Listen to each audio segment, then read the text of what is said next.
At some places he was losing the road, and at places some places the water was waist deep and the progress was slow, and at several points he was losing the road, and at that moment he used to swim, and after some distance he was a bit relieved. Why?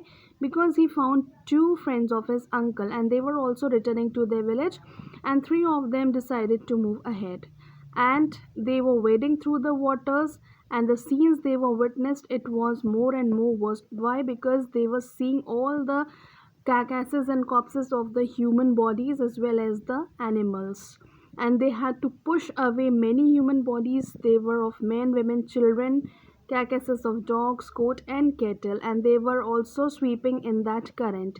Now, every village they passed, they could barely see a house standing. Only some of the Pakka houses were able to stand at that time, while the um, really kacha houses were swept away by the water. Now, eventually, he reached his village, Kalikoda, and his heart was cold. Why? Because where there was his home, there were only the remnants of the roofs, and some of their belongings were twisted and mangled in the branches of the trees.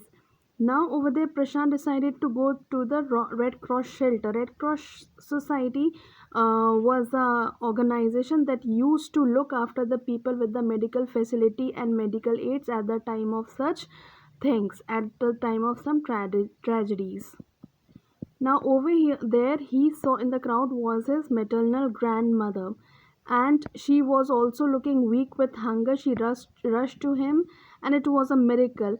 At the point, Prashant was also thinking that he would not be able to his family ever, and on the other hand, the family members also thought that they would not be able to see Prashant ever, but they all were relieved and happy to find each other, his brother, sister, uncles and aunts, and everybody was there, and they all were hugging each other, and they all were now okay that Prashant has reached over here. But now over here it was the strong crowd, and it was the fourth day at the shelters, and the people they were surviving on the coconut trees, but there were very few for the so much of people. Now Prashant, he decided to step as a leader of his village. He wanted to show his leadership, and he organized a group of youths and elders, and they jointly pressurized the merchant to part with his rice, and over there that merchant, he parted with his rice, and he gave them some rice, and over there they had to eat the rotten rice, and they used the branches of the trees, and they just put a slow fire, and they cooked the rice and ate.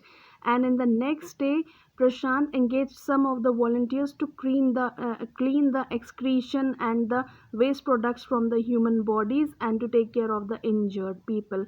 Now, on the fifth day, there was a military helicopter, and it dropped some food parcels over there. And then they also took out some utensils from the shelter, and over there they just they asked some children to put the utensils on their stomach and to lie down on the shelter on the sand.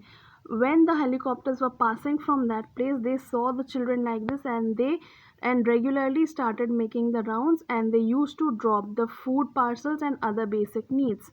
Prashant also found that number of children were orphaned, and he often brought them together, and he covered them under the polythene sheet shelter for them. Women were also engaged in looking after the children, and the men were engaged in securing the food and materials for the shelter.